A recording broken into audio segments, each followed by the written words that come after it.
Welcome, Irish fans, to this week's edition of the Jack Swarbrick Show. On this week's show, we have a basketball theme with special guests, men's basketball point guard Matt Farrell and women's basketball star Brianna Turner. Now, our student co-hosts have taken advantage of the fact that it is fall break. Of course, Rachel Naslin's season's not underway, so she got to go home. And they only had one day of practice. The football team got to go away, so James also headed off to O'Hare Airport. We won't throw him over the bus too much. We called him and he forgot. He got an extra day. Our communication wasn't great. No, it was not great. So it's me and you, Jack Nolan and Jack Swarbrick today. I'm not blaming James at all. And not only is it clearly a fall break edition of the show in reference to my co-host, but we got 3 cameras operated by one talented camera person here. It's a skeleton crew in every regard, but I'm thrilled to be with you, Jack. Always a pleasure. I might rather be with James and Rachel, but I would too. You're one heck of a not chopped liver second guy in here. Yeah, it's good. I'm a good backup. They don't have Emmys. Thank you very much. Well, obviously, we can't start any show concerning Notre Dame sports in the fall without talking about football, especially when they're doing very, very well and when they struggle. 2-5, disappointing, hot topic across the country. Now, I'll refer folks to last week's show where we really got into this and you gave kind of a state of the program and your feeling about it and your continued intense support of Coach Kelly. But we're another week in, so what can you add to that right now? Well, it's been an interesting week for me. One is we are nothing if not consistent. And while I wish the results were different, we once again found ourselves in a position at the end of the game with the ball in our hands and an opportunity to tie it, and we didn't get it done. And that has been true of every game this season. And so we still haven't solved that problem. We're very conscious of it. We still have ways to sort of, at inopportune time, create key errors that catch up with us. I thought we were going to be up 17-0 at half. We were up 10-0, and we were driving towards the end of the half. We didn't quite get that one done. A penalty set us back. So you go into the locker room 10-0, you feel great. The locker room was marvelous. And then we come out and boom, critical errors, sort of 3 consecutive series of critical errors, and you find yourself all of a sudden you've lost that momentum. You're behind the 8 ball. So, it's self-inflicted, and we got to figure out how to stop that, and that's the focus of everybody in the program. No one's more disappointed than the guys, and the coaches and the administrators, and we all feel terrible that we're not getting more done. But I will tell you that, in part because of the way the fall break runs and in part because of my own schedule, I was around the team a lot in this 8-9 day period of time. I was with them at training table. I was with them at practice. I was in my office in the Goog a lot. And I know it doesn't play consistent with sort of the national narrative that's going on here, but the attitude is phenomenal. I mean, it is great. Everybody's sort of energized and on task, and nobody's feeling sorry for themselves. And, they're just this adversity lets you see elements of people you don't always see. And, there's a perception about our coach that sort of plays out in the way, there's a video image or a still image of him or somebody sees him saying something. If you were in the locker room these last 2 games, you know how strong that relationship is between he and his guys and how much he cares and feels for them and how much that's reflected. If you go like I do into the coaches area before we go out and talk to the players, you know how much those coaches feel for each other and share the anguish of not getting it done for the kids. And so, when a coach stands up and says, I love you guys, and I feel like I'm not doing everything, we're not doing everything we can to help you win, that's a really powerful message to a team. And it creates such a positive atmosphere. We know we have to win. We know that's the focus. But don't take our failure to win and turn it into a story that's not true about the sort of the atmosphere attitude within the team, because it simply isn't.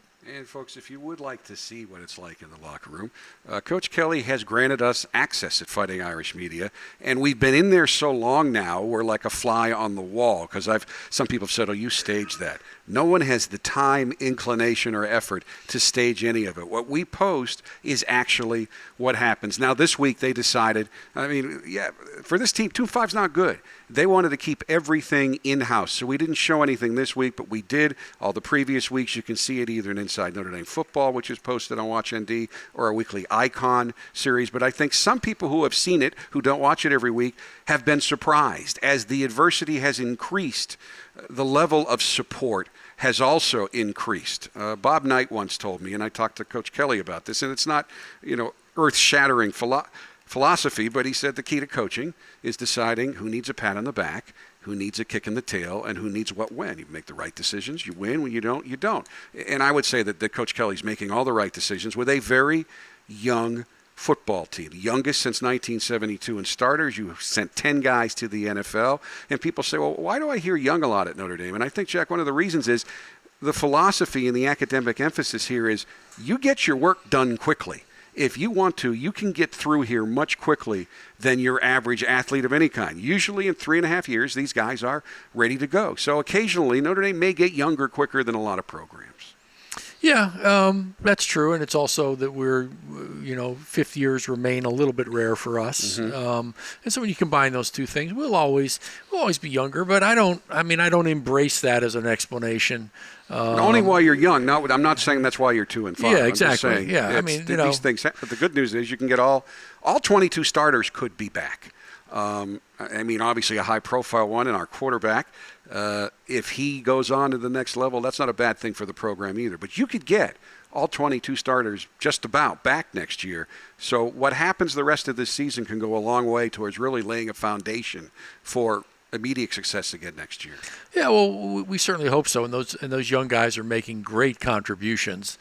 But maybe the thing I loved as much as anything about the Stanford game, and believe me, it's painful for me when we lose, just like it is for our fans. And I appreciate all the passion our fans have, regardless of how it manifests itself. Sometimes it's not exactly the way I would like it, but it doesn't matter because they're passionate about Notre Dame and about the program, and that's a really good thing. But one of the things I like so much about this game, when I talked to the coaches yesterday and today, who would spend time breaking down the film, and I say, tell me about who had really good games. So many of the people they cited are guys who, in the last year of their career, or potentially the last year of their career, are playing their best, right? Yes. Isaac Rochelle had a great game.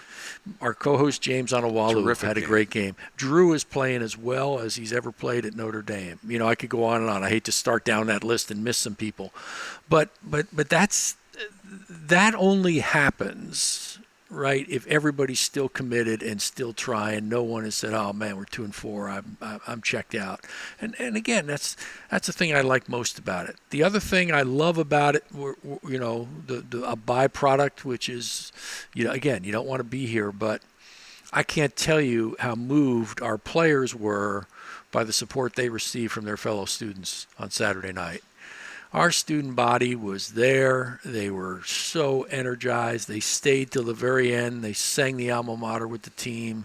They supported their classmates in a really powerful way. And everybody on that bench noticed it. And part of the energy you saw on the bench, and that's the most energized bench we've probably ever had in my time here, part of the energy you saw on the bench from the team was a reflection of what they were feeling from their fellow students in the stands. And again, we should emphasize it was break week, so the students were done Friday. They didn't have to stay for a night game on Saturday. So that is a great tribute. Well, and the way most of them schedule their classes, they were done on Thursday. Well, I have noticed that. Because some of the former athletes here who now work with me as an analyst on the various sports I do have encouraged me to accompany them, because they didn't have a car, downtown to their old haunts. And it's pretty busy around campus on Thursday night. It is. Stunningly busy. Yeah. You have spent now almost 2 years chairing the Division 1A Athletic Directors Association. I know that it is a duty that you cherish and you think is very important. Explain a little bit about what goes into that and what that committee does. Sure. And let me talk first about why I've chosen to accept the draft, if you will, that got me in this position. And it's reflected in a number of things we're doing. We believe very strongly that in the important national debate that's going on about what college athletics should be or what it's going to become, that we have to play a role. That we can't complain about the result, we Notre Dame, if we're not engaged and helping shape that future. So as you know, you and I have talked about a lot, our decision to do the Showtime series last year was about that, about, okay, we're going to show what we do. Father John's op-ed piece in the Wall Street Journal a month ago, his interview with the New York Times last year, that reflects that same mentality that we have this obligation. So that's the dynamic that caused me to say I am gonna say yes when I was asked if I'd do this, and I've been really pleased with what we've been able to accomplish in about 2.5 years now. We just announced last month we've rebranded the organization as Lead One from D1A Athletic Directors Association to Lead One, a name that I think will help express our mission and also talks about who we are a little bit better. Last year we hired one of the most talented and accomplished student athletes of all time, Tom McMillan, former Rhodes Scholar, All-American, U.S. Congressman, to be the president of this organization and lead it on a daily basis out of D.C. We've become much more engaged in legislative matters, much more engaged in positioning the industry and athletic directors, and much more engaged in trying to tell our message in Washington, D.C. And I think that's very important. And I've only been able to do this because our staff, Jill Bodensteiner in particular, has stepped up and helped me take this organization in the direction I want. We host webinars on NCAA legislation and the topics our members need to know about. And I feel great about the momentum we've established. It's in a great place. Mark Hollis of Michigan State will come in after me next summer, and so I feel, and then Dan Radakovich of Clemson after him. So I think we've got this thing teed up to be a major player in the national discussion. Fighting Irish Media has an offsite usually at the end of June each year, and you spoke to us a couple of years ago, and at the time I know you were concerned there were so many court cases against the NCAA, and in layman's terms that all were somehow tied to possibly paying players, and you thought some of those decisions may have been imminent, but now that the NCAA has stepped up and embraced cost of attendance, that seems to be delayed a little bit. Some of the cases may not have been as aggressive towards getting to where you pay players as maybe people were thinking they might have been 2 or 3 years ago. Yeah, but that's procedural, not substantive. I mean, the O'Bannon case, which established, the O'Bannon case, one of the important elements of the O'Bannon case was a decision that the NCAA was subject to the antitrust laws, but also an important qualifier that allows us to engage in common activity when it's for educational purposes. That case got challenged all the way to the Supreme Court, and a request that the United States Supreme Court hear it. We just a month ago, I think now, the Supreme Court declined to do that. So there was some waiting for O'Bannon to move all the way through the process. Those other lawsuits are still there, and they will gear up now. And I think they'll still be pursued with great enthusiasm by the people who are bringing them. So there's a ton to learn, and I think 2018 will be a big year in that regard. I think a lot of that will play itself out next year. So the big decisions, one way or the other, are still coming. They've just been slightly delayed. Yeah, I think that's right. I think, and they all revolve around this relationship between the young men and women who participate in college athletics and the university, and what should that relationship be? Well, and I think there's something that gets lost in that there are some sports, usually at most schools too, that actually make revenue. But here at Notre Dame, you have 26 scholarship sports, opportunities for people to compete, and all of those budgets have to come from somewhere, and they come from the two that generate all that revenue. And I think it's hard for a lot of people to understand that and preserve that it's being spread out among many, many athletes, not just a particular few. The few that generate it, it's not necessarily just going to administrators or to things that are not related to helping academic competition.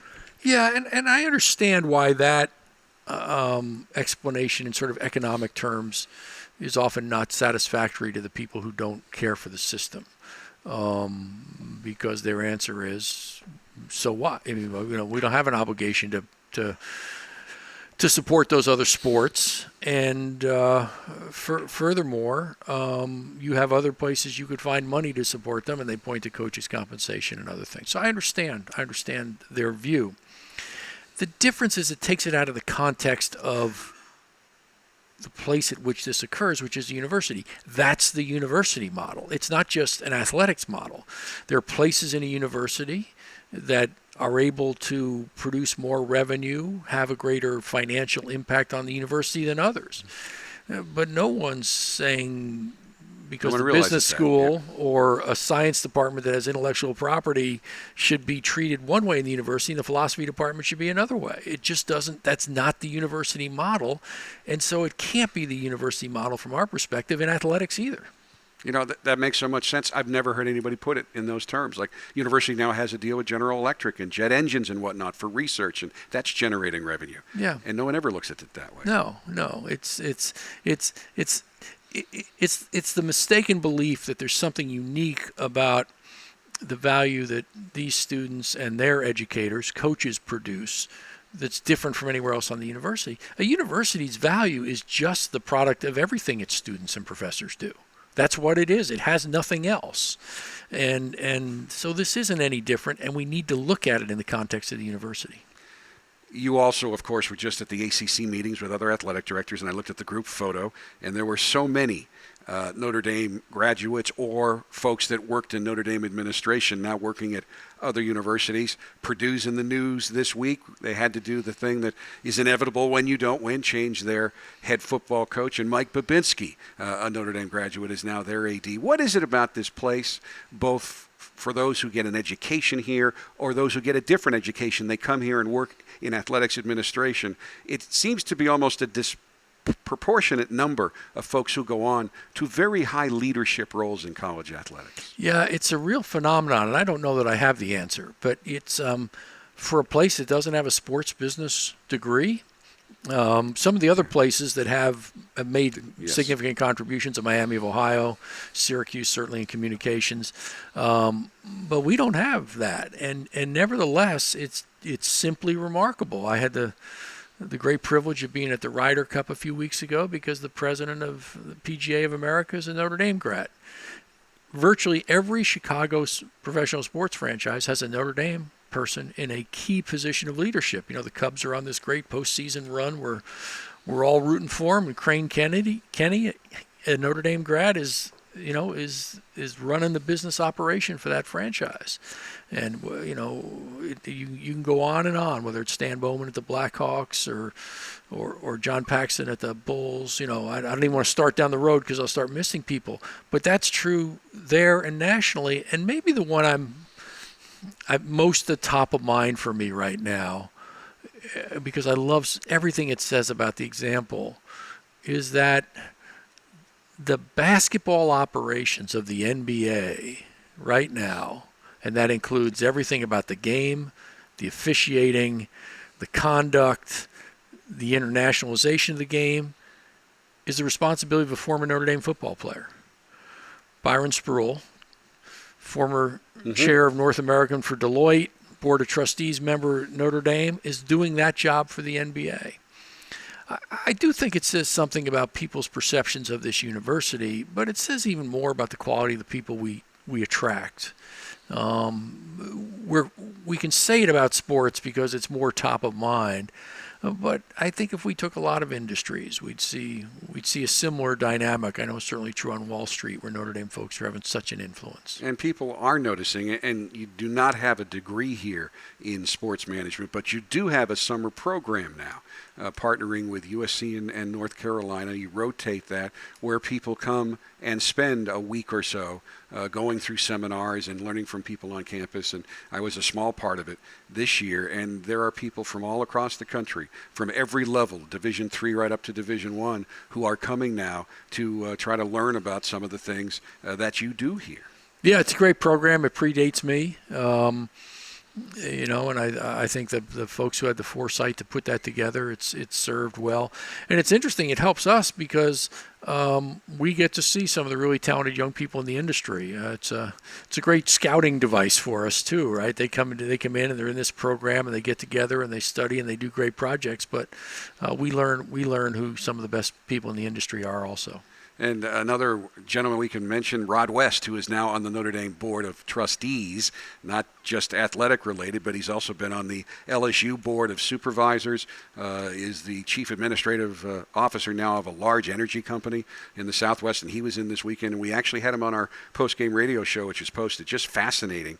But again, another example of a Notre Dame guy who has led. And Alan Page is coming in next week to receive the Monogram Club's Distinguished Service Award, the Moose Krause Award, the largest, most important award that they can give. And another guy who went on to be a judge on the Supreme Court of the state of Minnesota. Has just been a great leader. And I mean, that seems to be something this place also does. You don't get a leadership degree, but you get trained to be a leader. Well, it attracts those sorts of people. And that's one of the great privileges of working here. But Rod and Justice Page are great examples of that.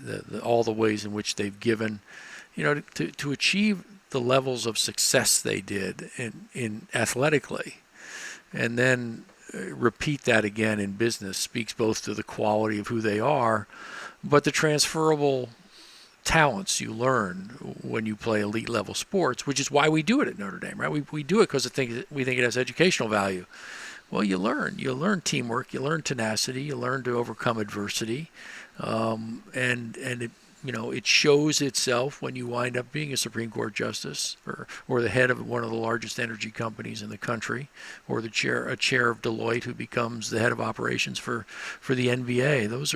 Those are all great examples of why we're in this business. And to have learning going on, you have to have great teachers, and I know that's always been your main requirement for any coach. They must be a great teacher. And this is kind of a basketball-themed show.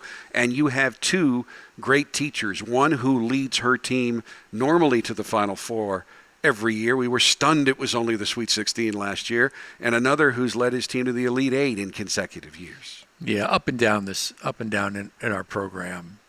We place a big emphasis on that. You are more likely here to have the athletic director shorten your tenure if you're not a good educator than anything related to sort of the on-field, in-pool, on-ice performance of a team. We want to win. Notre Dame's about excellence, and it's one of our core values, winning and winning championships. But you better be concerned with education, and you're not going to be happy here. You're not going to work here if you're not. And it sort of goes back to what we talked about at the top of this segment, right? That's what I'm seeing between our coaches and the students on our football team right now is all of the education that's going on, all the affection that's going on. And to the person who says, well, how can you say that when coaches will get in somebody's face and yell at them? There are times in sports that's an appropriate course of teaching and creating sort of the environment that prepares somebody to play. Not all the time. There are times it's inappropriate, but my property professor in first-year law school could dress you down as well as any coach I've ever been around, and it helped make me a better lawyer. Oh, I didn't think that was an inappropriate form of education. All our coaches have different styles and different ways they go about it, but what connects all of them is that they really are committed to the education. We'll be back to talk to two basketball students who are very good players right after this. Stepping onto that field You got your teammates rushing around you, fans, the bright lights. It's incredible. The shot from McGowan, and she scores! And we know that there's no easy games throughout the season. Every game is going to be a fight. Great footwork. Little makes the diving save. It's like this team is a family. You're playing for something that's bigger than yourself.